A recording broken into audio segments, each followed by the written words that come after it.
Estava aqui com a gente o Kim Kataguiri, coordenador do MBL, e agora também o senador Roberto Requião. Boa tarde. Boa tarde. Eu me pergunto já se você armou para mim ou para o Kim Kataguiri. Aliás, estou vindo lá da Barranco, viu? Estaria correta, há muitos anos não passava. A melhor que tem por aí. Muito boa. Olha só, esse é político, já começou elogiando o patrocinador do programa. Esse tem carreira. O Barranco é patrocinador, é? É patrocinador. Eu há muito tempo que não ia lá, Eu vou mas lá para não prestigiar o patrocinador, eu sou cliente da Nabrasa, que é uma belíssima churrascaria também. Senador Roberto Requião, o que o senhor achou do voto do desembargador João Pedro Gebran Neto? Eu achei que ele fez uma análise sistemática da corrupção no Brasil, do problema das instituições. Ele mostrou o que a Lava Jato tem demonstrado até hoje. Nós estamos com um processo de corrupção que atinge todos os partidos. Esqueceu de dizer que com as mesmas penas, os mesmos erros dos políticos, dos empreiteiros, nós podíamos pensar também no judiciário, no Ministério Público, com o auxílio residência, com salários que vão a 120, 130, 140, 200 mil reais. Há uma corrupção sistêmica no Brasil que precisa ser corrigida. Eu só não entendo como, no fim disso tudo, com que eu posso concordar, qualquer brasileiro lúcido concorda, ele atribui ao Lula um apartamento que nunca foi do Lula. E veja bem, eu falo com a autoridade de quem fez oposição ao PT no Congresso Nacional. Eu fui, talvez, a única oposição definitiva e forte contra a política econômica do Lula e do Meirelles, e a mesma coisa com Joaquim Levy da Dilma. Acabei votando contra impeachment. Por quê? Porque eu conhecia os que iam tomar conta do governo. Eu analisei aquela brincadeira da ponte para o futuro, que é um projeto liberal com ideias da Margaret Thatcher e do Reagan da época, que, aliás, recentemente, num plebiscito na Inglaterra, a população, da ordem de 73% a 83%, se manifesta pela reestatização da água, da energia elétrica e das ferrovias, porque aquela brincadeira liberal não deu certo, não foi boa para a população. Principalmente nesses serviços públicos que são essenciais para o desenvolvimento da economia privada e da vida melhor das pessoas. Então eu sabia onde é que a gente estava entrando. E eu hoje acho que esse espetáculo midiático da condenação do Lula, que tem erros, tem acertos, tem pecados, está servindo apenas para consolidar o entreguismo no Brasil. Por que colocam cento e tantos membros do Ministério Público e policiais para investigar os pedalinhos da dona Marisa com o nome dos 2 netos dela? Mas ninguém investiga a indenização que estão pagando para acionistas da Petrobras, absolutamente descabida, a entrega do pré-sal, a liberação de venda de áreas de terra do Brasil sem limite de tamanho para grupos estrangeiros. Estrangeiros quem? Norte-americanos? Sim, mas também russos e chineses que estão no mesmo barco hoje. Um presidente da República Americana já disse que países não têm amigos, têm interesses. E o Brasil tinha que se defender desses interesses com uma proposta soberana, nacionalista, mas não pode esquecer que 82% da população são de trabalhadores e que eles não vão aceitar o massacre da CLT e o fim da aposentadoria. Erros a serem corrigidos, mas não a liquidação da evolução social do Brasil. Kim Kataguiri. Olha, por incrível que pareça, eu começo concordando com o senador, né? Acho que boa parte dos holofotes da corrupção que estão sobre o legislativo e o executivo não são direcionados também para o Ministério Público e para o Judiciário, né? E nesse caso existe até, o senador apontou aí, auxílio moradia, super salários, é uma questão que chega até a ser mais grave do que a corrupção, porque a corrupção pelo menos é crime, a corrupção pelo menos você pode mandar alguém para cadeia por causa disso. Agora você não pode mandar nenhum juiz, nenhum promotor para cadeia por receber super salário, porque é uma corrupção institucionalizada, legalizada, né? Ele recebe ali 100 mil, 150 mil, 200 mil, 500 mil, já chegou ao absurdo de um ex-desembargador do TJ do Rio de Janeiro receber 1,5 milhão num só mês, E isso tá tudo bem, porque segundo eles não é salário, é indenização, é gratificação, é vantagem. Nesse sentido, eu concordo completamente, né? E outro aspecto é de que, por pior que seja o executivo e por pior que seja o legislativo, ambos se submetem às urnas de tempos em tempos. E infelizmente o que a gente vê, quando há erros no judiciário, quando há erros no Ministério Público, muito dificilmente há algum tipo de punição efetiva. Agora, eu discordo diametralmente da visão de mundo do senador quando ele fala em entreguismo, né? Eu acho que isso remete a uma visão de Guerra Fria, remete a uma visão de disputa ali entre países que hoje já não é compatível nem com as democracias ocidentais, nem com a economia de mercado, né? Não acho que os países têm de se enfrentar, pelo contrário, acho que os países têm muito a contribuir uns com os outros, como sempre fizeram ao longo de toda a história. E discordo que a gente não esteja explorando o pré-sal, a gente não esteja explorando todo o potencial da nossa indústria de óleo e gás, que poderia estar gerando aí mais de 800 mil empregos diretos e indiretos com as empresas que prestam serviços à Petrobras, não a Petrobras em si, mas não conseguem gerar esses empregos simplesmente porque, vamos imaginar uma criança, né? Uma criança que é muito protegida pelos seus pais. Seus pais mantêm essa criança dentro de casa até os 60 anos de idade. Aí os pais morrem. Essa criança, esse agora idoso, né, vai sair na rua, vai procurar um emprego, vai tentar sobreviver, mas ele nunca pegou um ônibus, ele nunca foi para a esquina sozinho, ele não sabe fazer absolutamente nada. Eu acho que é justamente isso que reflete, que significa o nacionalismo, o protecionismo, né? Aqui no Brasil a gente sempre teve esse discurso, principalmente na ditadura militar, nos governos petistas, né, de indústria nacional, de campeões nacionais, de fortalecer a indústria nacional, mas na prática tudo que a gente fez foi impedir o avanço da indústria nacional, fazendo com mantendo ali a nossa indústria do 0 aos 60 anos de idade dentro de casa, sem que eles soubessem fazer nada fora dessa casa. Então, o potencial do pré-sal, que era muito maior há anos atrás, já foi desperdiçado simplesmente porque a gente detém, o Estado detém o monopólio da exploração. A gente tem uma política de conteúdo local que obriga as empresas ali até o 3º ou 4º nível a serem nacionais, ou seja, o cara que produz a borracha da mangueira que é usada na Petrobras precisa ser brasileira. Isso é um retrocesso gigantesco porque impede que outros players, outras empresas possam explorar o petróleo, e isso não significa mandar a nossa riqueza para outros países, pelo contrário, significa mais arrecadação, significa mais emprego, afinal os empregos são gerados aqui e os impostos ficam aqui. Então, nesse sentido, eu discordo da visão do senador. Em relação à condenação, acho que é evidente que não haverá nenhum tipo de nota fiscal ou de contrato dizendo isto aqui é do ex-presidente Lula, mesmo porque um dos quesitos jurídicos apontados pelo juiz Sérgio Moro e referendados aí pelo relator foi ocultação de patrimônio. É justamente por não existir esse documento que ele citou ocultação de patrimônio. E é interessante que em 2010, e isso foi ressaltado hoje pelo Ministério Público, a própria presidência da República admitiu que o triplex era do Lula, né? A presidência não negou que o imóvel era dele. Isso quando não havia nenhum tipo de investigação, não havia nenhum tipo de suspeita. Agora, de repente, anos depois, quando há suspeita, quando há investigação, quando há uma denúncia do Ministério Público, o Lula passa a negar a propriedade. Senador Roberto Requião. O Kataguiri está recitando um mantra já conhecido, o mantra do liberalismo econômico. Vamos tentar trazer o Kataguiri para os fatos efetivos da história econômica recente do Brasil. Na década de 80, os tigres asiáticos, que eram a Malásia, a Tailândia, a China e a Coreia do Sul, e diante do Brasil, eram irrisórios. Hoje, nós produzimos industrialmente muito mais que os tigres asiáticos. Veja bem, Coreia do Sul, Tailândia, Malásia e China. Hoje, nós não produzimos 15% do que eles produzem. Nós avançamos um pouco na época dos militares, com toda a repressão, todo o absurdo, toda a negação da democracia e a corrupção que estava embutida naquele processo também. Eles levantaram a indústria nacional, né?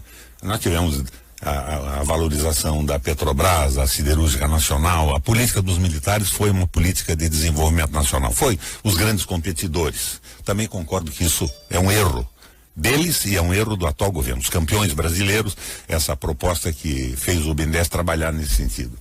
Mas nós paramos nesse processo. E essa história da solidariedade mundial é uma piada. O Trump assumiu os Estados Unidos defendendo o quê? defendendo o desenvolvimento e o emprego dos americanos contra a evasão do capital. O capital americano sai dos Estados Unidos e vai se apropriar do quê? Vai se apropriar da mão de obra semi-escravizada chinesa, Kataguiri. A China, naquela época, vivia uma relação de trabalho medieval. E o investimento americano nas zonas de processamento industrial do Japão dava a um japonês a possibilidade de um emprego fixo, que não existia num país que vivia o medievo.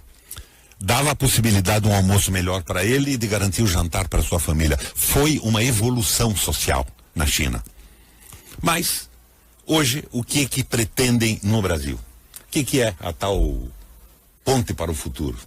É uma proposta que nos leva à barbárie. Ela propõe uma submissão completa do emprego do brasileiro ao interesse do capital financeiro. Não tem solidariedade nenhuma nisso. Vou até me remeter à velha Bíblia. Não se pode servir a Deus e a Mamon. E Kataguiri, Mamon, que não é uma palavra japonesa, é uma palavra hebraica, significa dinheiro. Não se pode servir a Deus e ao dinheiro. O Papa, agora o nosso Papa Francisco, que apesar de ser argentino, é um sujeito formidável, disse em Davos, na última reunião de Davos, não nessa, o dinheiro é bom. Investido numa fábrica gerando empregos, investido em mudança e evolução tecnológica, ele é bom, mas ele não pode comandar o mundo. O que nós vemos agora é a tentativa do comando do planeta Terra pelo capital. Eu tenho tempo para discorrer sobre isso? Tem, mas então vamos lá. Fazer um ping-pong. Onde é que começa isso? Vamos dar um apoio histórico para o Kataguiri pensar melhor. Você acha que ele não tem apoio histórico? É? Pô, isso a opinião é sua. Eu disse que eu vou tentar dar um apoio histórico para ele. Veja bem, isso começa na Europa, no leste, não no leste europeu, na Europa.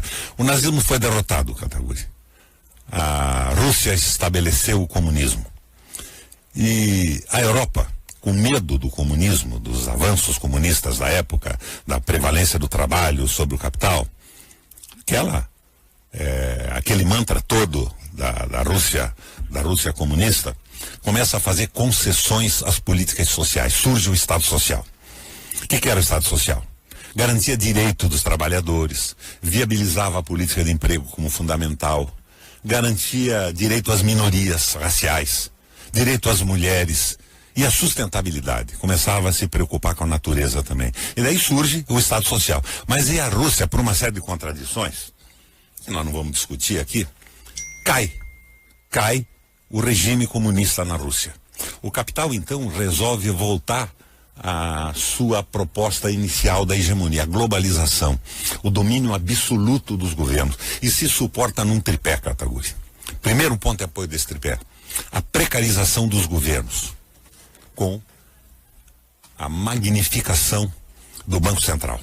Banco Central comandado pelo capital financeiro, coordenando de forma absoluta a economia, e os governantes, quaisquer que sejam os sistemas, na Europa eram muitos sistemas de governo, passam a ser meros gendarmes, homens de arma, policiais para conter a revolta da população que tinha os seus direitos sacrificados de emprego, de salário, de aposentadoria, de evolução no processo civilizatório. Ela é contida pelos governos e dominada pelo capital. Primeiro ponto de apoio. Segundo ponto de apoio: a precarização do parlamento. Os partidos se dissolvem com financiamento privado de campanha. O financiamento privado de campanha faz com que os programas partidários, na prática, desapareçam.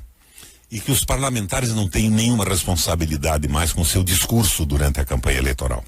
Eles passam a responder, para usar um termo gaúcho aqui, em homenagem ao nosso mediador, passam a ser meros mandaletes dos seus financiadores. E daí vem o terceiro ponto de apoio da proposta liberal, da dominação absoluta do capital financeiro nos países e, consequentemente, no mundo: a globalização financeira, financiarização do planeta, que é a precarização do trabalho. É o fim das garantias trabalhistas, no Brasil o fim da CLT, e a entrega da previdência pública para grupos privados. Claro, Não vou dizer a vocês que a Previdência brasileira não tinha pontos a serem corrigidos, assim como a CLT. Comecei a minha vida como advogado trabalhista, conheço bem isso e acho que muitas modificações tinham que ser feitas. Mas não. O que eles estão imaginando na ponte para o futuro que nós vivemos hoje? É aquela história do consenso de Washington. Uma nova reorganização do trabalho no mundo. E o Brasil e a América do Sul entra nesse processo como um país que vai ser o celeiro do mundo. Vai abastecer o planeta com bens agrícolas, com minerais, as famosas commodities não processadas e com uma mão de obra muito barata. Então veio a precarização do trabalho. E eles imaginavam que replicariam o modelo chinês. Mas no Brasil não é a China. Os nossos trabalhadores, vou completo ou não tenho nada que fazer aqui? Não, senhor. Então vamos lá. O senhor fez uma bela Os exposição. nossos trabalhadores têm que arrematar a exposição. Muito bem. Me perdoa. Claro. A franqueza. Você já me armou uma armadilha, ou pro Kataguri, não Foi sei. pro Kataguri. Você podia ter me dito que eu viria Foi pro conversar Kataguri, com ele e eu né? viria com prazer. Tá certo. Mas vocês ocultaram. O rádio Tá não bem. faz isso. Tá bem, tá Eu sou bem. jornalista também, fica Beleza. aqui a minha crítica ética. Jamais me recusaria e não me recuso a debate. Agora você não vai me interromper mais. Perfeito. Muito obrigado. Muito bem. Bom, os trabalhadores chineses viviam uma relação medieval de trabalho. Os brasileiros não. Nós estamos no Ocidente. As conquistas sociais foram acumuladas ao longo de décadas no último século. E nós vivemos também o Brasil do Getúlio Vargas, da consolidação das leis sociais. Nós não vamos nos transformar num rebanho a serviço do capital e celeiro do mundo nessa divisão do trabalho do consenso de Washington. Há um erro nesse processo. Nós temos que partir para uma visão nacionalista, não pela direita, não na linha do seu ex-aliado, o Kataguri, o porra louca do Bolsonaro. Nunca foi meu aliado, senador. Fotografias, não estavam lindos juntos. O senhor também tem Mas fotografias com vários sobre é um universidade. nacionalismo sadio, progressista e fraterno em relação ao mundo. Mas nós não podemos ser o celeiro do mundo com uma mão de obra de trabalhadores brasileiros semi-escravizados. O caminho não é esse. Então, a vertente que eu vejo agora como possível para o Brasil é uma visão nacionalista, fraterna, levando em consideração o que o Trump dizia. Sem proteger o trabalhador norte-americano e as nossas empresas, não pode haver desenvolvimento e progresso. Então, o caminho é esse. Agora, essa utopia de que os povos são fraternos, que nós podemos comprar tudo no mundo, veja bem, nós éramos industrialmente mais desenvolvidos que os tigres asiáticos, em 80. Hoje, nós estamos liquidados. Em 70, a participação da China, Kataguri, no mercado mundial era 1%. E do Brasil também. A China hoje tem 17%. Nós estamos com 204 milhões de habitantes e continuamos em 1%. O nosso desenvolvimento industrial está sendo impedido. Então a questão é que o nacionalismo tem que partir de um conhecimento mais profundo da história e da economia e o que está acontecendo nos países. Vou aproveitar a sua concessão para a não interrupção. Qual é o caminho? Qual foi o caminho da Alemanha na crise, na recessão? Nova política alemã. Se entrega a economia para o economista liberal. Horace Greeley e Aldemar Schacht. O Hjalmar assume a condução da economia alemã e se transforma no dia seguinte num alemão, não num liberal. Primeira medida, a Alemanha não comprará mais em dólar.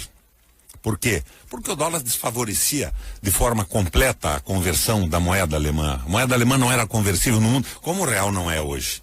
Então o que ele propõe? A Alemanha compra de quem dela comprar e paga em produtos alemães. E depois faz a grande associação entre a indústria alemã e o Estado. E essa associação cria uma moeda não moeda, que era um título público, uma ação para investimentos no desenvolvimento econômico. Começa com as autobans, investe nas siderúrgicas, nas usinas de produção de energia. Em uma semana acabou a inflação da Alemanha. E em 6 meses acabou o desemprego. O Horace Greeley é copiado pelos Estados Unidos no New Deal. O Roosevelt era presidente dos Estados Unidos e a recessão era brutal. Daí surge lá um sujeito que é conhecido no mundo inteiro, muito conhecido nosso aqui, o Henry Ford. O Henry Ford, baseado nas teorias do Taylor. O que dizia o Taylor, Katagiri? o conhecimento e o investimento no trabalhador aumenta a produtividade. Coloca essa ideia da especialização do trabalho na linha de montagem e produz o Fordinho de uma forma espetacular. A economia americana, que era semelhante e complexa como a nossa, copia a linha de montagem e os Estados Unidos começa a produzir adoidadamente. O Frank Delano Roosevelt resolve premiar o Henry Ford com a comenda mais alta que havia nos Estados Unidos na época, e ele diz o quê? Não quero, não aceito. O Roosevelt pergunta, mas por que não aceita? Porque a linha de montagem está acabando com os Estados Unidos e impede a retomada do crescimento econômico. Meu Deus, diz o Roosevelt, o que eu faço? Ele dá o conselho então. Você diminui a carga horária dos trabalhadores para incorporar mais gente no mercado de trabalho. E aumenta o salário para a economia poder girar de novo. E daí a recessão americana começa a ressurgir no New Deal. Senador deu uma aula e, além de tudo, como a gente diz aqui, já que ele usou o termo gaudério, né, ele usou o termo manda-leite, eu vou dizer que ele é de faca na bota. Senador, faca na bota. Ele diz assim, ele manda um apresentador do programa calar a boca. Tem que ter culhões para isso. Kim Kataguiri. Muito bem. Bom, eu chamaria isso de falta de educação, mas vamos seguir. Como o senador me agraciou com uma aula, um contexto histórico, vou responder e agraciá-lo com uma aula de um contexto econômico, né? Em nenhum momento eu disse contar com solidariedade de outros países. Como você disse, eu concordo, os países têm interesses, e é justamente por terem interesses que eles fazem comércio com outros países, né? Sem investimento externo, a Inglaterra não seria o que é, sem investimento externo, os Estados Unidos não seria o que é, sem investimento externo, nenhum país desenvolvido seria o que é. E não é pensando no bem do próximo que o investidor vem para o Brasil, que o investidor vai para os Estados Unidos ou que o investidor vai para a Inglaterra. Assim como não é pensando no meu bem que o açougueiro me vende a carne ou que o padeiro me vende o pão. Isso é antigo, isso é Adam Smith, isso é riqueza das nações. Ele vende justamente porque está pensando na própria família, na dignidade de prover o próprio sustento, justamente pensando no próprio lucro para ampliar o seu negócio e assim gerar mais emprego, fazer a economia rodar mais e ele ter melhor qualidade de vida. Ninguém aqui está sendo ingênuo de pensar que existe uma grande solidariedade mundial e todos vão se abraçar e cantar Imagine. Ninguém aqui defende utopia e é até engraçado ouvir isso de um parlamentar de esquerda. De qualquer maneira, é importante ressaltar que o welfare state que você citou dos anos 80, anos 90 da Europa foi justamente o que fez com que ele tivesse de ter um choque de liberalismo no final dos anos 90 para retomar o crescimento. Tanto que não existe nenhuma grande empresa sueca, um dos países que é um dos maiores exemplos do welfare state europeu, que tenha surgido depois do welfare state. Surgiu justamente antes. Todas as grandes empresas suecas surgiram antes do welfare state, em que não havia tantas regulações, em que não havia tantos impostos, em que não havia tanta burocracia. Mesma coisa quando você citou aqui os tigres asiáticos, né? Os tigres asiáticos, diferente do Brasil, não se endividaram, não criaram milhares e milhares de empresas estatais como regime militar e justamente por isso não tiveram hiperinflação nos anos 90 como nós tivemos graças ao excesso de gastos do governo militar, né? Economicamente é desastroso, uma política muito similar que a gente teve nos governos petistas e que justamente nos levou ao subdesenvolvimento. Então, justamente o contrário do que se coloca, justamente a abertura de mercado, justamente a abertura de relacionamentos que se deve fazer para que a gente possa gerar emprego. Já que coloquei aqui exemplo da indústria de óleo e gás, e quem já foi a Macaé e quem conhece as fornecedoras, vê com bastante clareza que elas simplesmente estão sem serviço porque a Petrobras quebrou, prometeu explorar diversos campos de pré-sal, prometeu fazer um monte de furo por aí, Brasil afora, não conseguiu entregar, não tem a mesma habilidade das empresas estrangeiras, existe um padrão de exploração, existe um padrão de exploração de petróleo mundial e outro brasileiro, né? Aqui no Brasil a gente tem 92% nas mãos da Petrobras, 8% nas mãos da Statoil, enquanto a gente tem, por exemplo, em países em que a gasolina é mais barata, e é uma das maiores reclamações que a gente tem ouvido hoje em dia, os países em que a gasolina é mais barata, justamente que aquelas em que a indústria de óleo e gás é mais competitiva e disputa mais entre si do que simplesmente tendo uma empresa estatal que serve como um grande cabide de emprego, serve como um grande conchavo, serve como mesa de negociação política, e o senador, que é membro do Senado e membro inclusive do MDB, sabe muito bem disso, né?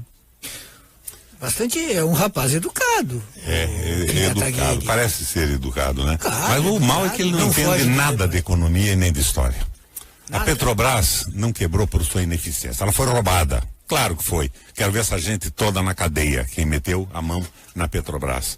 A Petrobras teve dificuldade porque fez um investimento brutal nas refinarias no Brasil, para refinar o petróleo brasileiro, e encarou a crise provocada pelo shale gas nos Estados Unidos. Os Estados Unidos começou a utilizar o gás, injetar água e detergentes no subsolo, nas camadas. Não é o gás de xisto. O xisto é a rocha petrolífera consolidada e tem que ser cozido para gerar petróleo. É o gás mesmo de rochas que não haviam se consolidado nessa forma xistosa. E baixou brutalmente o preço. Nós tínhamos petróleo a $140 o barril. E de repente o petróleo cai para quase $10. A Petrobras se endividou. Foi mal administrada, vamos conceder isso. Fez investimentos que foram eivados também pelo processo de corrupção. Mas a ideia básica de refinar petróleo no Brasil estava correta. E quando baixou o preço do petróleo, ela ficou com o seu produto principal com o preço lá embaixo, mas a sua dívida era em dólar e o dólar não teve essa redução como teve a Petrobras. Então a coisa está realmente por aí. Agora você veja, o liberalismo econômico começa com a Thatcher e o Reagan nos Estados Unidos. A última pesquisa na Inglaterra mostra que 73% a 83% da população quer a reestatização da água, da energia elétrica e do petróleo. O caminho está completamente errado, Kataguiri. Você fez um récito que eu tenho visto muitas vezes você fazer por aí, com o apoio de redes de televisão e tudo. E eu não vejo em você também um sujeito mal intencionado. Nem vou fazer piada sobre a sua educação nesse processo, o seu romance com o Dória e com o Bolsonaro, renegado agora. Mas é sempre assim, né? Acaba o namoro, você renega a paixão. Mas, não sendo por aí, eu acho que você está com um raciocínio errado sobre a evolução econômica do mundo. Eu não digo que é completamente errado. Eu, por exemplo, saudei essa Lava Jato em prosa e verso no Senado. Sou amigo do Moro. Mas o senhor acha que o Lula trabalhou paralelamente com o meu governo. Nós trabalhamos no combate ao tráfico de drogas e tudo isso, e depois eu fiz a denúncia da CC5 do Banestado, aquele roubo todo dos não residentes no Brasil, aquelas contas CC5. O Moro não conseguiu avançar muito com aquilo. Culpa dele? Também não. Passou para a Justiça Estadual e esse entrelaçamento de interesses entre os poderes da República amorteceu aquele processo todo. Mas eu acho que eles estão equivocados no foco. Ladrão na cadeia, isso é uma coisa, mas estão prejudicando o Brasil porque estão abrindo a possibilidade do entreguismo absoluto. Solidariedade, comércio mundial, é claro que isso tudo é extremamente válido, mas a submissão não. O Brasil virou um país eco de quinta categoria, não tem importância mais nenhuma no mundo, não pode dar uma opinião, porque ninguém respeita a opinião. Você viu o que aconteceu com o Temer lá em Davos? Ele falou praticamente sozinho, não tinha quem quisesse ouvir o presidente do Brasil. Por quê? Porque ninguém sabe o que vai acontecer com essa confusão política do país. E essa perseguição específica em cima do PT é ridícula. Eu sou do PMDB. PMDB velho de guerra. Mas eu sou do PMDB daquele documento Esperança e Mudança. É um documento desenvolvimentista, nacionalista. Ora, veja, isso não é o atraso, não é a xenofobia. Você tem que adaptar aos momentos de evolução da economia no mundo, os interesses nacionais. Mas hoje o que está havendo é uma tentativa de escravização de 82 milhões de trabalhadores em favor do capital financeiro.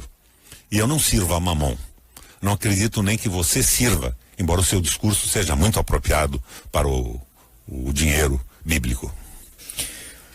E Kataguiri? Não, eu não compreendo como o senador disse ser tão defensor da Operação Lava Jato, mas ao mesmo tempo disse que ela deveria se preocupar com se é político A, político B ou político C, porque estaria supostamente entregando o país a algum entreguismo, né? Afinal... Dando cobertura ao entreguismo. Mas se a justiça deve ser feita, ela deve ser feita independentemente das articulações políticas, independentemente das posições políticas ou do cenário eleitoral que está posto aí no país, né? Ainda que você considere os candidatos que estão aí tocou o telefone do senador e que podem superar o ex-presidente Lula entreguistas, você não pode fazer disso um argumento para absolver alguém que é comprovadamente criminoso.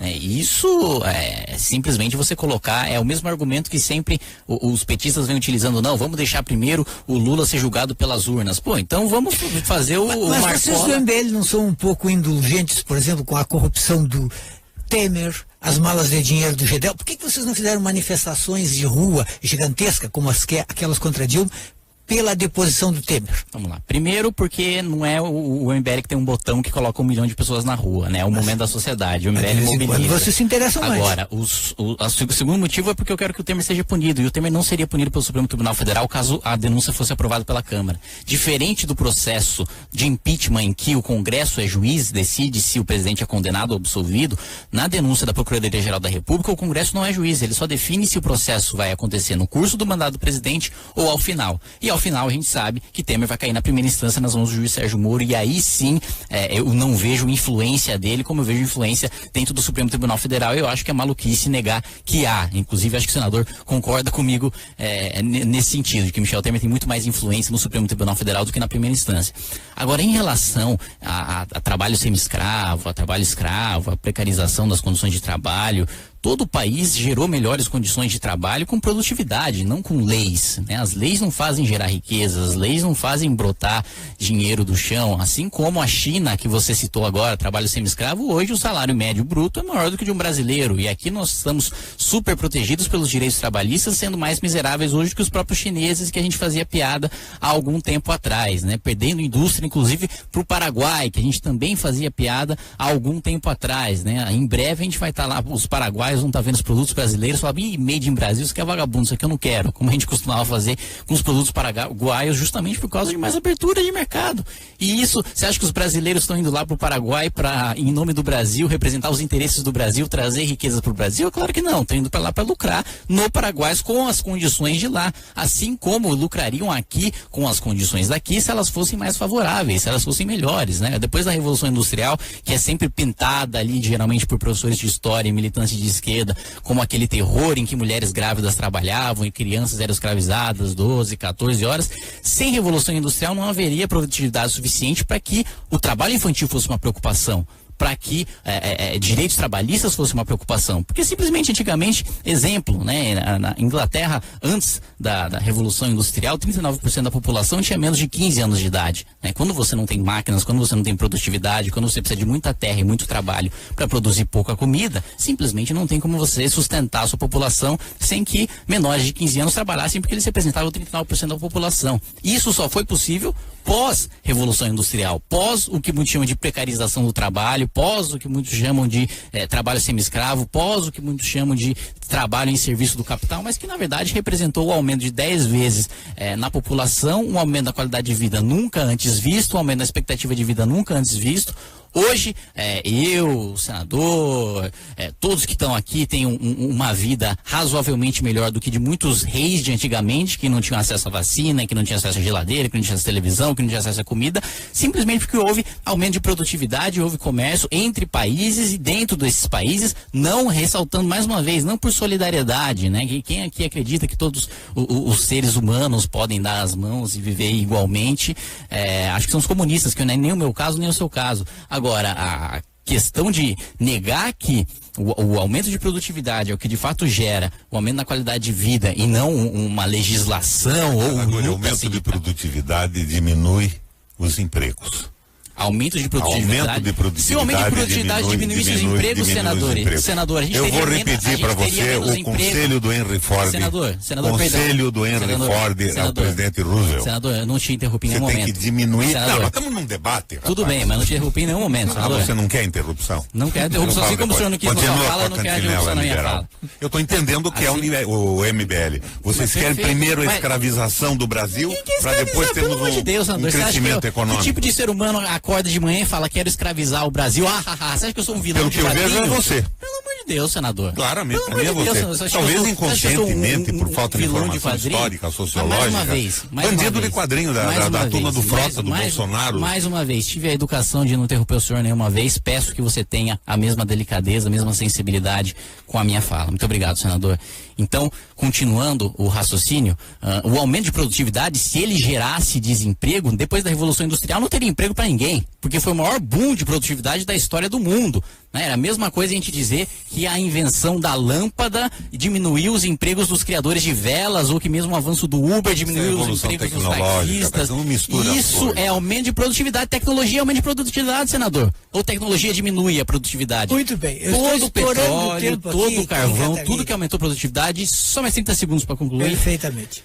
Tudo que aumentou e gerou mais produtividade, posteriormente, também gerou mais emprego, gerou novas profissões, né? E é justamente isso que a gente tem visto hoje, por exemplo, com o Uber, que emprega 150 mil pessoas e que há algum tempo atrás era inimaginável porque a produtividade era menor. Ou seja, dizer que a produtividade diminui o número de empregos é ceder a tese dos ludistas, né? Que quebravam máquinas da Revolução Industrial para proteger os seus empregos. Isso é coisa de japonês, não é comigo isso, é mais com você. Não, isso é coisa de inglês, de europeu. Muito bem, 3 minutos, senador Roberto Requião, para a sua conclusão. Porque já estourei o tempo. Se eu aceitasse essa tese em relação ao julgamento que está havendo aqui, o TRF4, de que uma multidão de indícios fazem a convicção do juiz, eu estaria chamando aqui o Kataguiri de fascista. Porque ele, que tem indícios sérios disso, se associou ao Bolsonaro, se associou ao Frota, se associou ao maluco do Dória em São Paulo. É uma coisa rigorosamente impossível. Eu não vou fazer isso. Isso não seria falta de educação. Eu não sou muito educado, não. Eu sou brasileiro, nacionalista, brigo pelo meu país e fico revoltado com propostas entreguistas. O que eu vejo é que a proposta do MBL é a proposta do sacrifício de 82 milhões de brasileiros, sob o pretexto de que isto, a escravização do trabalho, vai gerar o desenvolvimento posteriormente. Não é assim. O menino Kataguiri está errado, como errou na companhia do Frota, do Bolsonaro e do Dória. A saída é uma saída fraterna. O que você está propondo é o fim da fraternidade. É a escravização do trabalhador, como se isso fosse um instrumento de progresso. Você não entendeu nem o New Deal americano, quando o Ford disse ao Roosevelt que ele tinha que diminuir a carga horária para colocar mais gente no mercado de trabalho e que tinha que aumentar o salário para a economia girar. Não é o contrário que se faz isso. Na Alemanha foi diferente. O Jalman Sachs se preocupou mais com a produtividade. E a produtividade, por via de consequência, naquele momento, acabou com o desemprego em 6 meses e com a inflação numa semana. Mas foi uma associação entre o Estado Nacional e a indústria nacional no desenvolvimento que garante a soberania, garante o processo de evolução da tecnologia. Me perdoa, Kataguiri, apesar desse seu jeito supostamente simpático, você está sendo mal educado, eu sou brasileiro. E quando mexem com o Brasil, com o trabalho, com a nossa história, eu perco completamente o sentido de educação. Hoje, eu que fiz oposição ao Lula, acho que o Lula é o ponto de apoio para o fim desse discurso amalucado, que você coloca que, na verdade, é a ponte para o futuro do Temer. É um suicídio nacional, falta de amor, de fraternidade, de respeito ao próximo. E isso tudo com uma suposta teorização sobre a economia de quem realmente não estudou economia em profundidade, não tem noção da história e despreza essas relações de dominância do capital no mundo. Hoje, no Brasil, o inimigo é a corrupção, mas é também o capital financeiro. É o Bradesco, é o Itaú, é o capital financeiro nacional e internacional.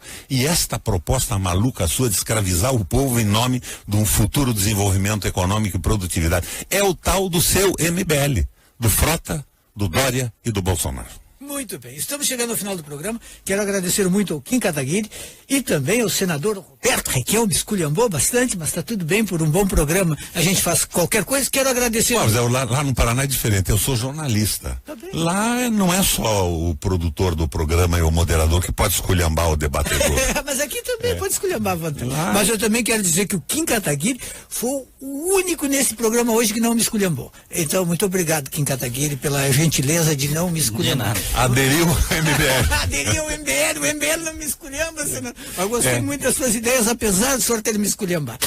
Muito obrigado, estamos chegando ao final do programa, sempre num oferecimento de Unimed, cuidar de você, esse é o plano.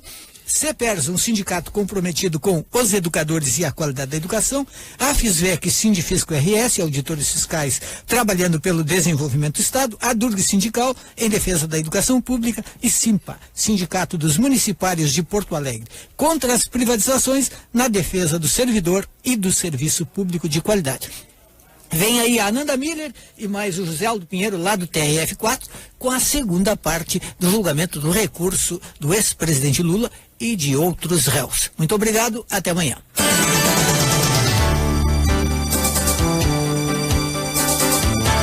Esfera Pública.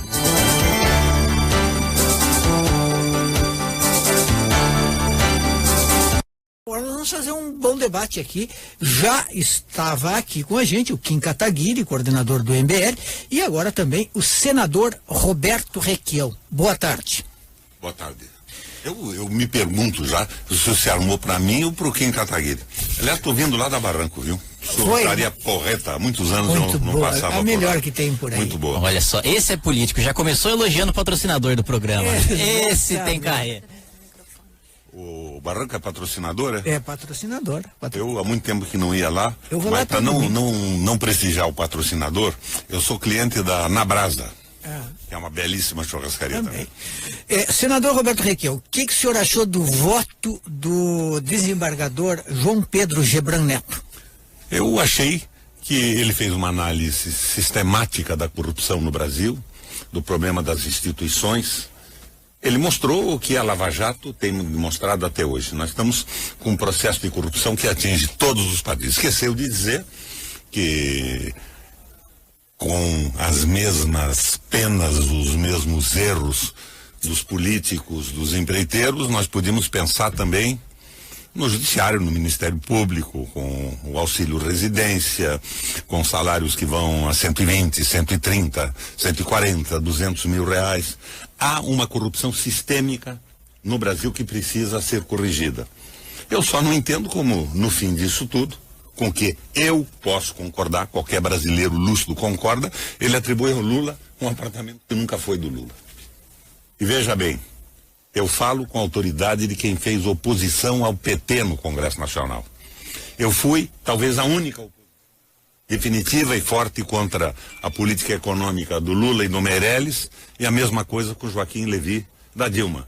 Acabei votando contra impeachment. Por quê? Porque eu conhecia os que iam tomar conta do governo. Eu analisei aquela brincadeira da ponte para o futuro, que é um projeto liberal com ideias da Margaret Thatcher e do Reagan da época, que, aliás, recentemente, num plebiscito na Inglaterra, a população da ordem de 73% a 83% se manifesta pela reestatização da água, da energia elétrica e das ferrovias, porque aquela brincadeira liberal não deu certo, não foi boa para a população. Principalmente nesses serviços públicos que são essenciais para o desenvolvimento da economia privada e da vida melhor das pessoas. Então eu sabia onde é que a gente estava entrando. E eu hoje acho que esse espetáculo midiático da condenação do Lula, que tem erros, tem acertos, tem pecados, está servindo apenas para consolidar o entreguismo do Brasil. Por que colocam cento e tantos membros do Ministério Público e policiais para investigar os pedalinhos da dona Marisa com o nome dos 2 netos dela? Mas ninguém investiga a indenização que estão pagando para acionistas da Petrobras, absolutamente descabida, a entrega do pré-sal, a liberação de venda de áreas de terra do Brasil sem limite de tamanho para grupos estrangeiros. Estrangeiros quem? Norte-americanos? Sim, mas também russos e chineses que estão no mesmo barco hoje. Um presidente da República Americana já disse que países não têm amigos, têm interesses. E o Brasil tinha que se defender desses interesses com uma proposta soberana, nacionalista, mas não pode esquecer que 82% da população são de trabalhadores e que eles não vão aceitar o massacre da CLT e o fim da aposentadoria. Erros a serem corrigidos, mas não a liquidação da evolução social do Brasil. Kim Kataguiri. Olha, por incrível que pareça, eu começo concordando com o senador, né? Acho que boa parte dos holofotes da corrupção que estão sobre o legislativo e o executivo não são direcionados também para o Ministério Público e para o Judiciário, né? E nesse caso existe até, o senador apontou aí, auxílio moradia, super salários, é uma questão que chega até a ser mais grave do que a corrupção, porque a corrupção pelo menos é crime, a corrupção pelo menos você pode mandar alguém para cadeia por causa disso. Agora você não pode mandar nenhum juiz, nenhum promotor para cadeia por receber super salário, porque é uma corrupção institucionalizada, legalizada, né? Ele recebe ali 100 mil, 150 mil, 200 mil, 500 mil, já chegou ao absurdo de um ex-desembargador do TJ do Rio de Janeiro receber 1,5 milhão num só mês, E isso tá tudo bem, porque segundo eles não é salário, é indenização, é gratificação, é vantagem. Nesse sentido, eu concordo completamente, né? E outro aspecto é de que, por pior que seja o executivo e por pior que seja o legislativo, ambos se submetem às urnas de tempos em tempos. E infelizmente o que a gente vê, quando há erros no judiciário, quando há erros no Ministério Público, muito dificilmente há algum tipo de punição efetiva. Agora, eu discordo diametralmente da visão de mundo do senador quando ele fala em entreguismo, né? Eu acho que isso remete a uma visão de Guerra Fria, remete a uma visão de disputa ali entre países que hoje já não é compatível nem com as democracias ocidentais, nem com a economia de mercado, né? Não acho que os países têm de se enfrentar, pelo contrário, acho que os países têm muito a contribuir uns com os outros, como sempre fizeram ao longo de toda a história. E discordo que a gente não esteja explorando o pré-sal, a gente não esteja explorando todo o potencial da nossa indústria de óleo e gás, que poderia estar gerando aí mais de 800 mil empregos diretos e indiretos com as empresas que prestam serviços à Petrobras, não a Petrobras em si, mas não conseguem gerar esses empregos simplesmente porque, vamos imaginar uma criança, né? Uma criança que é muito protegida pelos seus pais.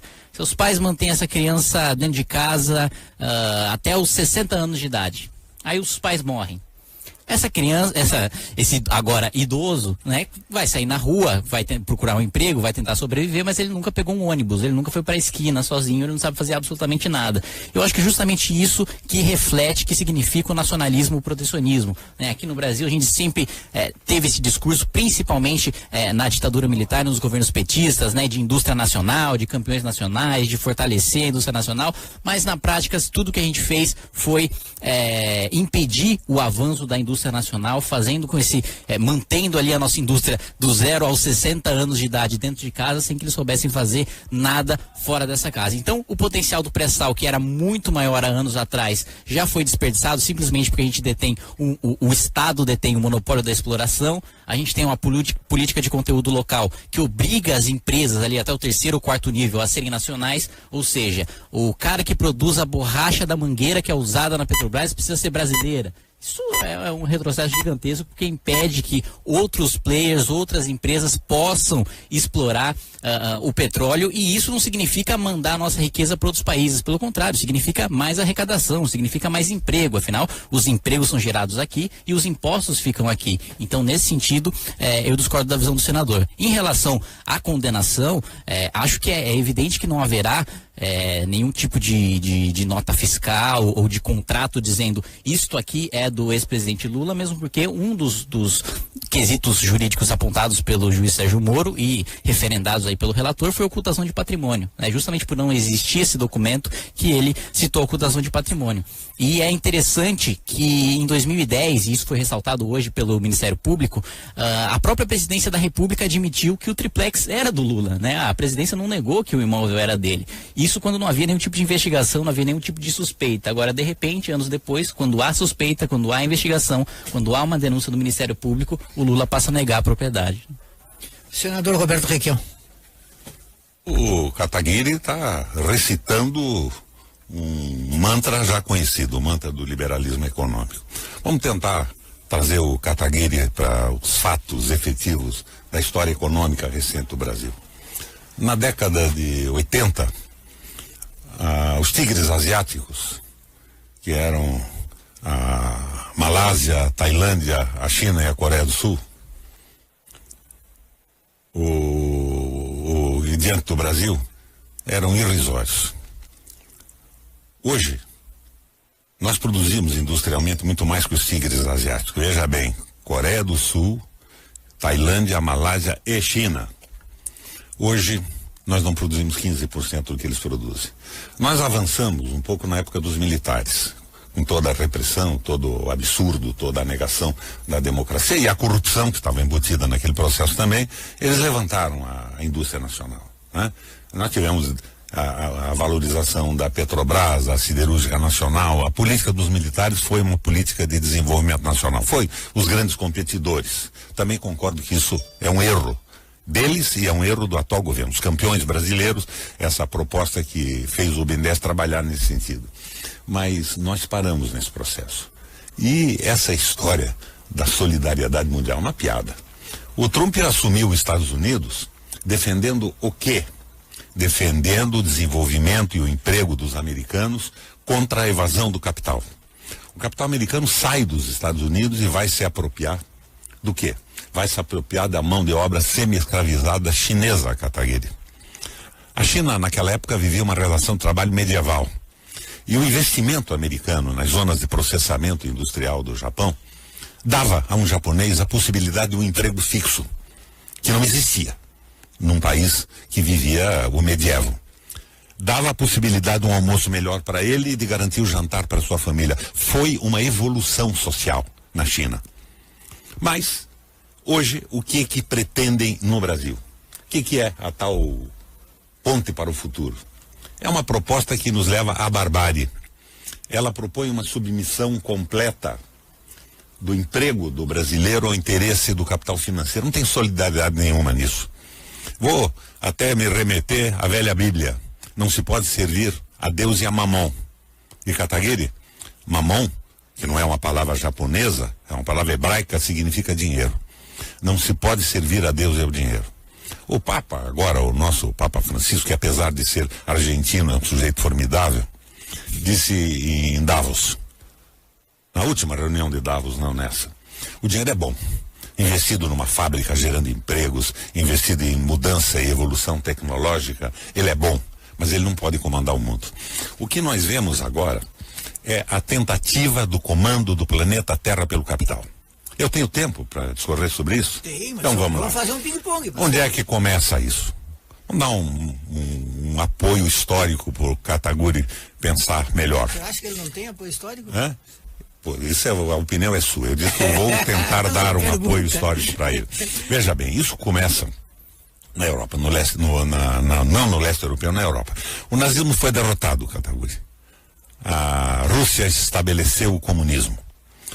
E a Europa, com medo do comunismo, dos avanços comunistas da época, da prevalência do trabalho sobre o capital, aquele mantra todo da Rússia comunista, começa a fazer concessões às políticas sociais. Surge o Estado Social. O que era o Estado Social? Garantia direito dos trabalhadores, viabilizava a política de emprego como fundamental, garantia direito às minorias raciais, direito às mulheres e a sustentabilidade. Começava a se preocupar com a natureza também. E daí surge o Estado Social. Mas e a Rússia, por uma série de contradições, que nós não vamos discutir aqui, cai o regime comunista na Rússia. O capital, então, resolve voltar à sua proposta inicial da hegemonia, a globalização, o domínio absoluto dos governos, e se suporta num tripé, Kataguiri. Primeiro ponto de apoio desse tripé: a precarização dos governos, com a magnificação do Banco Central.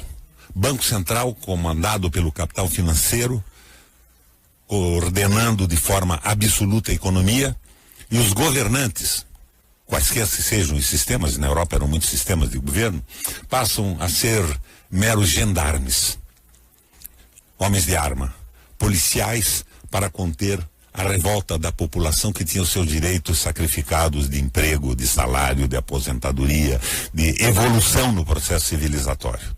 Ela é contida pelos governos e dominada pelo capital. Primeiro ponto de apoio. Segundo ponto de apoio: a precarização do parlamento. Os partidos se dissolvem com financiamento privado de campanha. O financiamento privado de campanha faz com que os programas partidários, na prática, desapareçam. E que os parlamentares não tenham nenhuma responsabilidade mais com seu discurso durante a campanha eleitoral. Eles passam a responder, para usar um termo gaúcho aqui, em homenagem ao nosso mediador, passam a ser meros mandaletes dos seus financiadores. E daí vem o terceiro ponto de apoio da proposta liberal, da dominação absoluta do capital financeiro nos países e, consequentemente, no mundo: a globalização financeira, financiarização do planeta, que é a precarização do trabalho. É o fim das garantias trabalhistas, no Brasil o fim da CLT, e a entrega da previdência pública para grupos privados. Claro, Não vou dizer a vocês que a Previdência brasileira não tinha pontos a serem corrigidos, assim como a CLT. Comecei a minha vida como advogado trabalhista, conheço bem isso e acho que muitas modificações tinham que ser feitas. Mas não. O que eles estão imaginando na ponte para o futuro que nós vivemos hoje? É aquela história do consenso de Washington. Uma nova reorganização do trabalho no mundo. E o Brasil e a América do Sul entra nesse processo como um país que vai ser o celeiro do mundo. Vai abastecer o planeta com bens agrícolas, com minerais, as famosas commodities não processadas e com uma mão de obra muito barata. Então veio a precarização do trabalho. E eles imaginavam que replicaria um modelo chinês. Mas no Brasil não é a China. Os nossos trabalhadores, vou completo ou não tenho nada que fazer aqui? Não, senhor. Então vamos lá. O senhor fez uma bela Os exposição. nossos trabalhadores têm que arrematar a exposição. Muito bem. Me perdoa. Claro. A franqueza. Você já me armou uma armadilha, ou pro Kataguri, não Foi sei. pro Kataguri. Você podia ter me dito que eu viria Foi pro conversar Kataguri, com ele e eu né? viria com prazer. Tá certo. Mas vocês ocultaram. O rádio Tá não bem. faz isso. Tá bem, tá eu sou bem. jornalista também, fica Beleza. aqui a minha crítica ética. Jamais me recusaria e não me recuso a debate. Agora você não vai me interromper mais. Perfeito. Muito obrigado. Muito bem. Bom, os trabalhadores chineses viviam uma relação medieval de trabalho. Os brasileiros não. Nós estamos no Ocidente. As conquistas sociais foram acumuladas ao longo de décadas no último século. E nós vivemos também o Brasil do Getúlio Vargas, da consolidação das leis sociais. Nós não vamos nos transformar num rebanho a serviço do capital e celeiro do mundo nessa divisão do trabalho do consenso de Washington. Há um erro nesse processo. Nós temos que partir para uma visão nacionalista, não pela direita, não na linha do seu ex-aliado, o Kataguri, o porra louca do Bolsonaro. Nunca foi meu aliado, senador. Fotografias, não estavam lindos juntos. O senhor também tem Mas fotografias com vários seus é um universidades. nacionalismo sadio, progressista e fraterno em relação ao mundo. Mas nós não podemos ser o celeiro do mundo com uma mão de obra de trabalhadores brasileiros semi-escravizados. O caminho não é esse. Então, a vertente que eu vejo agora como possível para o Brasil é uma visão nacionalista, fraterna, levando em consideração o que o Trump dizia. Sem proteger o trabalhador norte-americano e as nossas empresas, não pode haver desenvolvimento e progresso. Então, o caminho é esse. Agora, essa utopia de que os povos são fraternos, que nós podemos comprar tudo no mundo, veja bem, nós éramos industrialmente mais desenvolvidos que os tigres asiáticos, em 80. Hoje, nós estamos liquidados. Em 70, a participação da China, categoria, no mercado mundial era 1%. E do Brasil também. A China hoje tem 17%. Nós estamos com 204 milhões de habitantes e continuamos em 1%. O nosso desenvolvimento industrial está sendo impedido. Então a questão é que o nacionalismo tem que partir de um conhecimento mais profundo da história, da economia e o que está acontecendo nos países. Vou aproveitar a sua concessão para a não interrupção. Qual é o caminho? Qual foi o caminho da Alemanha na crise, na recessão? Nova política alemã. Se entrega a economia para o economista liberal. Horace Greeley e Hjalmar Schacht. O Hjalmar assume a condução da economia alemã e se transforma no dia seguinte num alemão, não num liberal. Primeira medida, a Alemanha não comprará mais em dólar. Por quê? Porque o dólar desfavorecia de forma completa a conversão da moeda alemã. A moeda alemã não era conversível no mundo, como o real não é hoje. Então o que ele propõe? A Alemanha compra de quem dela comprar e paga em produtos alemães. E depois faz a grande associação entre a indústria alemã e o Estado. E essa associação cria uma moeda não moeda, que era um título público, uma ação para investimentos no desenvolvimento econômico. Começa com as autobans, investe nas siderúrgicas, nas usinas de produção de energia. Em uma semana acabou a inflação da Alemanha. E em 6 meses acabou o desemprego. O Horace Greeley é copiado pelos Estados Unidos no New Deal. O Roosevelt era presidente dos Estados Unidos e a recessão era brutal. Daí surge lá um sujeito que é conhecido no mundo inteiro, muito conhecido nosso aqui, o Henry Ford. O Henry Ford, baseado nas teorias do Taylor. O que dizia o Taylor, Kataguiri? o conhecimento e o investimento no trabalhador aumenta a produtividade. Coloca essa ideia da especialização do trabalho na linha de montagem e produz o Fordinho de uma forma espetacular. A economia americana, que era semelhante e complexa como a nossa, copia a linha de montagem e os Estados Unidos começa a produzir adoidadamente. O Frank Delano Roosevelt resolve premiar o Henry Ford com a comenda mais alta que havia nos Estados Unidos na época, e ele diz o quê? Não quero, não aceito. O Roosevelt pergunta, mas por que não aceita? Porque a linha de montagem está acabando com os Estados Unidos e impede a retomada do crescimento econômico. Meu Deus, diz o Roosevelt, o que eu faço? Ele dá o conselho então. Você diminui a carga horária dos trabalhadores para incorporar mais gente no mercado de trabalho. E aumenta o salário para a economia poder girar de novo. E daí a recessão americana começa a ressurgir no New Deal. Senador deu uma aula e, além de tudo, como a gente diz aqui, já que ele usou o termo gaudério, né, ele usou o termo manda-leite, eu vou dizer que ele ia de faca na bota. Senador, faca na bota. Ele diz assim, ele manda um apresentador do programa calar a boca. Tem que ter culhões para isso. Kim Kataguiri. Muito bem. Bom, eu chamaria isso de falta de educação, mas vamos seguir. Como o senador me agraciou com uma aula, um contexto histórico, vou responder e agraciá-lo com uma aula de um contexto econômico, né? Em nenhum momento eu disse contar com solidariedade de outros países. Como você disse, eu concordo, os países têm interesses, e é justamente por terem interesses que eles fazem comércio com outros países, né? Sem investimento externo, a Inglaterra não seria o que é, sem investimento externo, os Estados Unidos não seria o que é, sem investimento externo, nenhum país desenvolvido seria o que é. E não é pensando no bem do próximo que o investidor vem para o Brasil, que o investidor vai para os Estados Unidos ou que o investidor vai para a Inglaterra. Assim como não é pensando no meu bem que o açougueiro me vende a carne ou que o padeiro me vende o pão. Isso é antigo, isso é Adam Smith, isso é riqueza das nações. Ele vende justamente porque está pensando na própria família, na dignidade de prover o próprio sustento, justamente pensando no próprio lucro para ampliar o seu negócio e assim gerar mais emprego, fazer a economia rodar mais e ele ter melhor qualidade de vida. Ninguém aqui está sendo ingênuo de pensar que existe uma grande solidariedade mundial e todos vão se abraçar e cantar Imagine, e ninguém aqui defende utopia, e é até engraçado ouvir isso de um parlamentar de esquerda.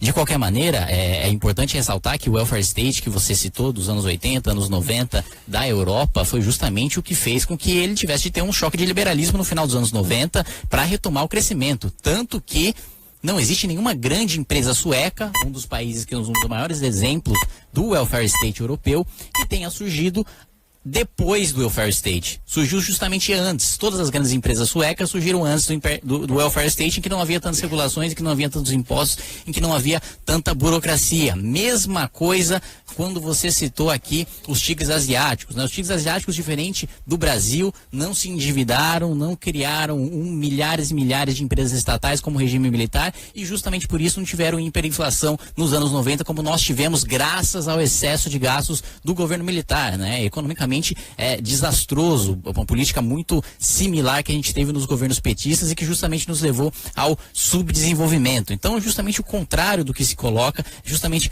a abertura de mercado, justamente a abertura de relacionamentos que se deve fazer para que a gente possa gerar emprego. Já que coloquei aqui exemplo da indústria de óleo e gás, e quem já foi a Macaé e quem conhece as fornecedoras, vê com bastante clareza que elas simplesmente estão sem serviço porque a Petrobras quebrou, prometeu explorar diversos campos de pré-sal, prometeu fazer um monte de furo por aí, Brasil afora, não conseguiu entregar, não tem a mesma habilidade das empresas estrangeiras, existe um padrão de exploração, existe um padrão de exploração de petróleo mundial e outro brasileiro, né? Aqui no Brasil a gente tem 92% nas mãos da Petrobras, 8% nas mãos da Statoil, enquanto a gente tem, por exemplo, em países em que a gasolina é mais barata, e é uma das maiores reclamações que a gente tem ouvido hoje em dia, os países que a gasolina é mais barata, justamente que aquelas em que a indústria de óleo e gás é mais competitiva e disputa mais entre si do que simplesmente tendo uma empresa estatal que serve como um grande cabide de emprego, serve como um grande conchavo, serve como mesa de negociação política, e o senador, que é membro do Senado e membro inclusive do MDB, sabe muito bem disso, né? É um rapaz educado. Educado, parece ser educado, né? Claro, mas o mal é que ele não entende nada de economia e nem de história. A Petrobras não quebrou por sua ineficiência, ela foi roubada. Claro que foi. Quero ver essa gente toda na cadeia, quem meteu a mão na Petrobras.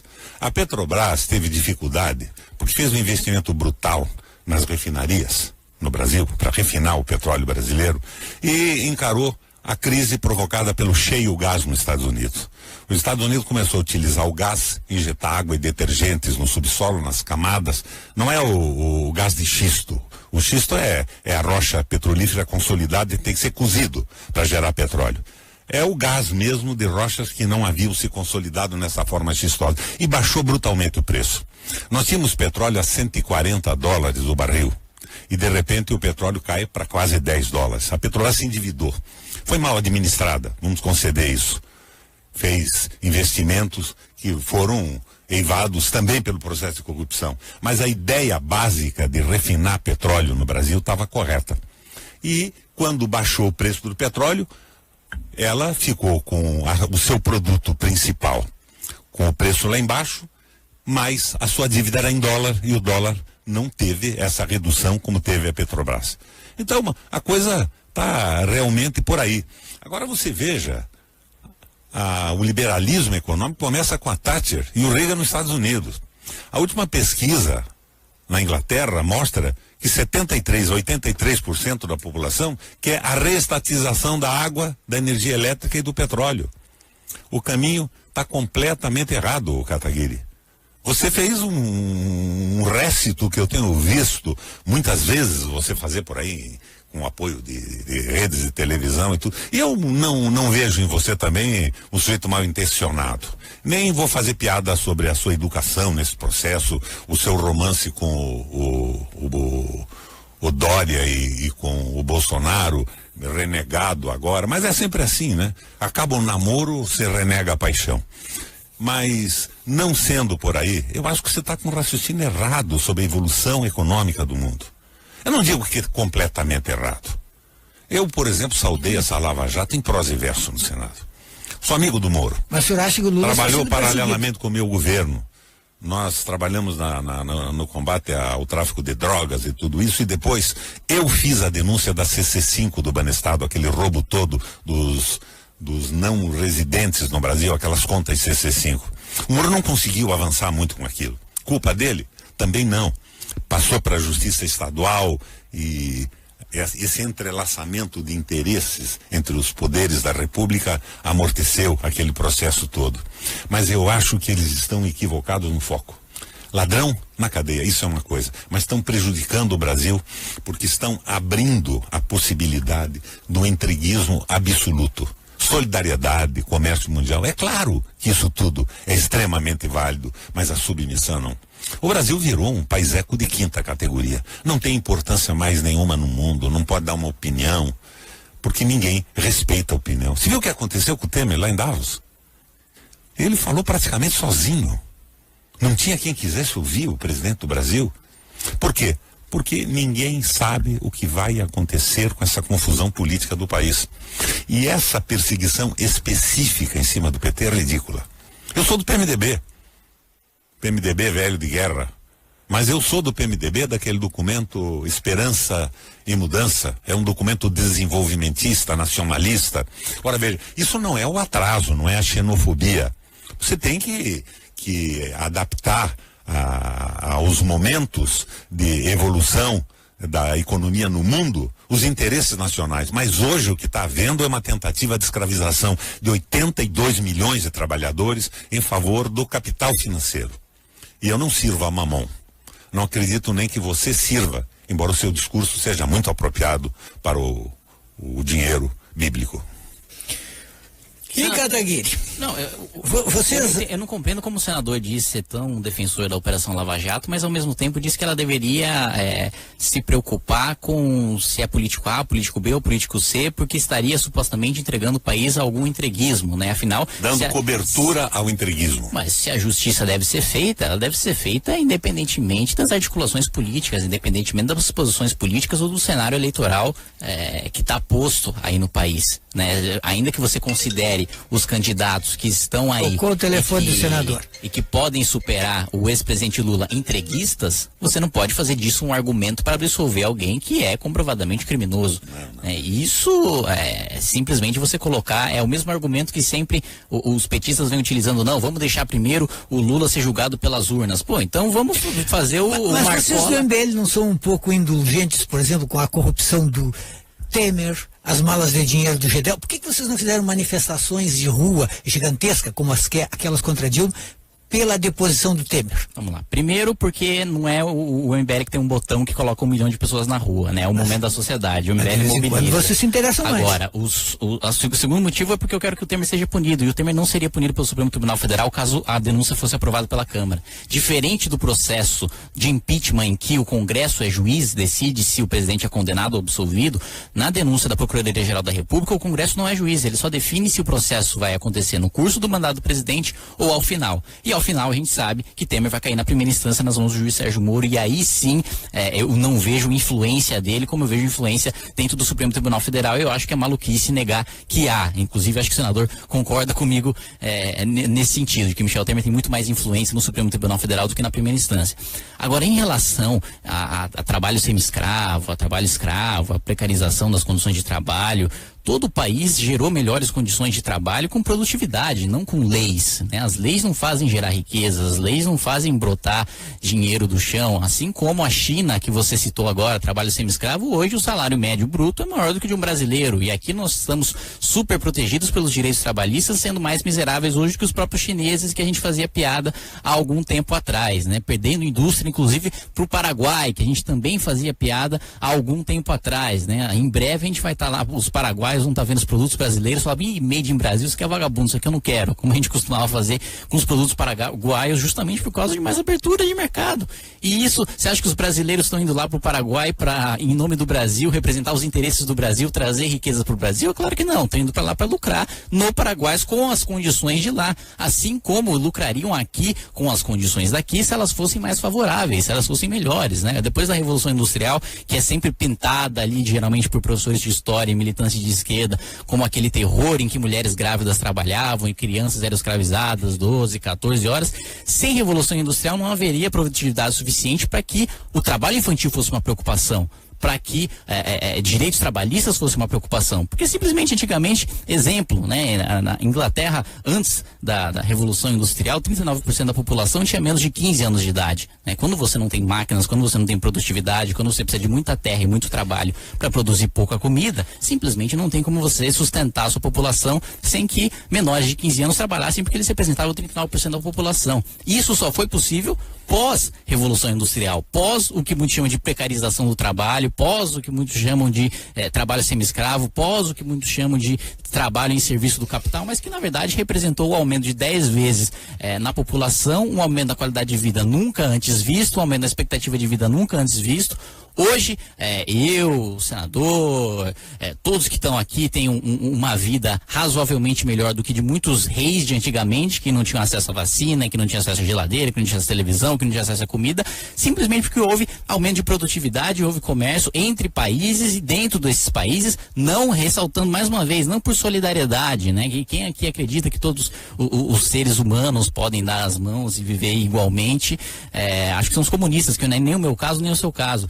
Agora, a questão de negar que o aumento de produtividade é o que de fato gera o aumento da qualidade de vida e não uma legislação ou o aumento de produtividade diminui os empregos. Aumento de produtividade. Se o aumento de produtividade diminuísse os empregos, senador, a gente eu vou repetir para você o conselho do Henry Ford. Senador, conselho do Henry Ford ao presidente Roosevelt. Senador, eu não te interrompi em nenhum momento. Você tem que diminuir. Não, nós estamos num debate. Rapaz. Tudo bem, mas não te interrompi em nenhum momento. Senador. Você não quer interrupção? Não quer interrupção, assim como o senhor não quis na sua fala, eu não quero interrupção na minha fala. Eu estou entendendo o que é o MBL. Vocês querem primeiro a escravização do Brasil para depois termos um crescimento econômico. Que tipo de ser humano acorda de manhã e fala, quero escravizar o Brasil? Você acha que eu sou um vilão de quadrinho? Pelo que eu vejo é você. Pelo amor de Deus, senador. Claramente, é você. Talvez inconscientemente, por falta de informação histórica, sociológica. Bandido de quadrinho da turma do Frota, do Bolsonaro. Mais uma vez, tive a educação de não interromper o senhor nenhuma vez. Peço que você tenha a mesma delicadeza, a mesma sensibilidade com a minha fala. Muito obrigado, senador. Então, continuando o raciocínio, o aumento de produtividade, se ele gerasse desemprego, depois da Revolução Industrial não teria emprego para ninguém, porque foi o maior boom de produtividade da história do mundo. né? Era a mesma coisa a gente dizer que a invenção da lâmpada diminuiu os empregos dos criadores de velas, ou que mesmo o avanço do Uber diminuiu os empregos dos taxistas. Isso é aumento de produtividade. Tecnologia é aumento de produtividade, senador. Ou tecnologia diminui a produtividade? Muito bem. Todo o petróleo, todo o carvão, tudo que aumentou a produtividade, só mais 30 segundos para concluir. Perfeitamente. Tudo que aumentou e gerou mais produtividade, posteriormente, também gerou mais emprego, gerou novas profissões, né? E é justamente isso que a gente tem visto hoje, por exemplo, com o Uber, que emprega 150 mil pessoas e que há algum tempo atrás era inimaginável porque a produtividade era menor, né? Ou seja, dizer que a produtividade diminui o número de empregos é ceder a tese dos ludistas, né? Que quebravam máquinas na Revolução Industrial para proteger os seus empregos. Isso é coisa de japonês, não é comigo isso, é mais com você. Não, isso é coisa de inglês, de europeu. Muito bem. 3 minutos, senador Roberto Requião, para a sua conclusão. Porque já estourei o tempo. Se eu aceitasse essa tese em relação ao julgamento que está havendo aqui, o TRF4, de que uma multidão de indícios fazem a convicção do juiz, eu estaria chamando aqui o Kataguiri de fascista. Porque ele, que tem indícios sérios disso, se associou ao Bolsonaro, se associou ao Frota, se associou ao maluco do Dória em São Paulo. É uma coisa rigorosamente impossível. Eu não vou fazer isso. Isso não seria falta de educação. Eu não sou muito educado, não. Eu sou brasileiro, nacionalista, brigo pelo meu país e fico revoltado com propostas entreguistas. O que eu vejo é que a proposta do MBL é a proposta do sacrifício de 82 milhões de brasileiros, sob o pretexto de que isto, a escravização do trabalho, vai gerar o desenvolvimento posteriormente. Não é assim. O menino Kataguiri está errado, como errou na companhia do Frota, do Bolsonaro e do Dória. A saída é uma saída fraterna. O que você está propondo é o fim da fraternidade. É a escravização do trabalhador, como se isso fosse um instrumento de progresso. Você não entendeu nem o New Deal americano, quando o Ford disse ao Roosevelt que ele tinha que diminuir a carga horária para colocar mais gente no mercado de trabalho e que tinha que aumentar o salário para a economia girar. Não é o contrário que se faz isso. Na Alemanha foi diferente. O Goldman Sachs se preocupou mais com a produtividade. E a produtividade, por via de consequência, naquele momento, acabou com o desemprego em 6 meses e com a inflação numa semana. Mas foi uma associação entre o Estado Nacional e a indústria nacional no desenvolvimento que garante a soberania, garante o processo de evolução da tecnologia. Me perdoa, Kataguiri, apesar desse seu jeito supostamente simpático, você está sendo mal educado, eu sou brasileiro. E quando mexem com o Brasil, com o trabalho, com a nossa história, eu perco completamente o sentido de educação. Hoje, eu que fiz oposição ao Lula, acho que o Lula é o ponto de apoio para o fim desse discurso amalucado, que você coloca que, na verdade, é a ponte para o futuro do Temer. É um suicídio nacional, falta de amor, de fraternidade, de respeito ao próximo. E isso tudo com uma suposta teorização sobre a economia de quem realmente não estudou economia em profundidade, não tem noção da história e despreza essas relações de dominância do capital no mundo. Hoje, no Brasil, o inimigo é a corrupção, mas é também o capital financeiro. É o Bradesco, é o Itaú, é o capital financeiro nacional e internacional. E esta proposta maluca sua de escravizar o povo em nome de um futuro desenvolvimento econômico e produtividade é o tal do seu MBL, do Frota, do Dória e do Bolsonaro. Muito bem, estamos chegando ao final do programa. Quero agradecer muito ao Kim Kataguiri e também ao senador Roberto Requião. Me esculhambou bastante, mas está tudo bem, por um bom programa a gente faz qualquer coisa. Quero agradecer. Mas lá no Paraná é diferente, eu sou jornalista. Tá bem. Lá não é só o produtor do programa e o moderador que pode esculhambar o debatedor. Mas aqui também pode esculhambar a vantagem. Mas eu também quero dizer que o Kim Kataguiri foi o único nesse programa hoje que não me esculhambou. Então, muito obrigado, Kim Kataguiri, pela gentileza de não me esculhambar. Aderiu ao MBL. Aderiu ao MBL, o MBL não me esculhamba, senão. Eu gostei muito das suas ideias, apesar do senhor ter me esculhambar. Muito obrigado, estamos chegando ao final do programa, sempre num oferecimento de Unimed, cuidar de você, esse é o plano. CEPERS, um sindicato comprometido com os educadores e a qualidade da educação.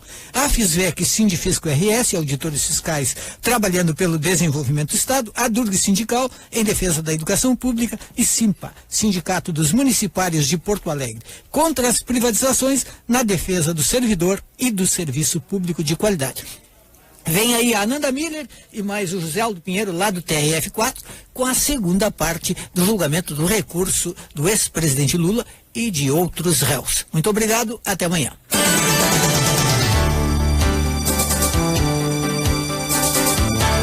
Esfera Pública.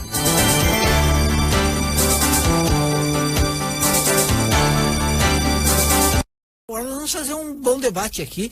Já estava aqui com a gente o Kim Kataguiri, coordenador do MBL, e agora também o senador Roberto Requião. Boa tarde. Boa tarde. Eu me pergunto já se o senhor se armou para mim ou para o Kim Kataguiri. Aliás, estou vindo lá da Barranco, viu? Estaria correta. Há muitos anos muito eu não boa, passava a melhor por que tem por aí. Muito boa. Olha só, esse é político, já começou elogiando o patrocinador do programa. Esse tem carreira. O Barranco é patrocinadora? É patrocinador. Eu há muito tempo que não ia lá, Eu vou lá mas para todo não prestigiar o patrocinador, eu sou cliente da Nabrasa, que é uma belíssima churrascaria também. Senador Roberto Requião, o que o senhor achou do voto do desembargador João Pedro Gebran Neto? Eu achei que ele fez uma análise sistemática da corrupção no Brasil, do problema das instituições. Ele mostrou o que a Lava Jato tem demonstrado até hoje. Nós estamos com um processo de corrupção que atinge todos os países. Esqueceu de dizer que com as mesmas penas, os mesmos erros dos políticos, dos empreiteiros, nós podíamos pensar também no judiciário, no Ministério Público, com o auxílio residência, com salários que vão a 120, 130, 140, 200 mil reais. Há uma corrupção sistêmica no Brasil que precisa ser corrigida. Eu só não entendo como, no fim disso tudo, com que eu posso concordar, qualquer brasileiro lúcido concorda, ele atribui ao Lula um apartamento.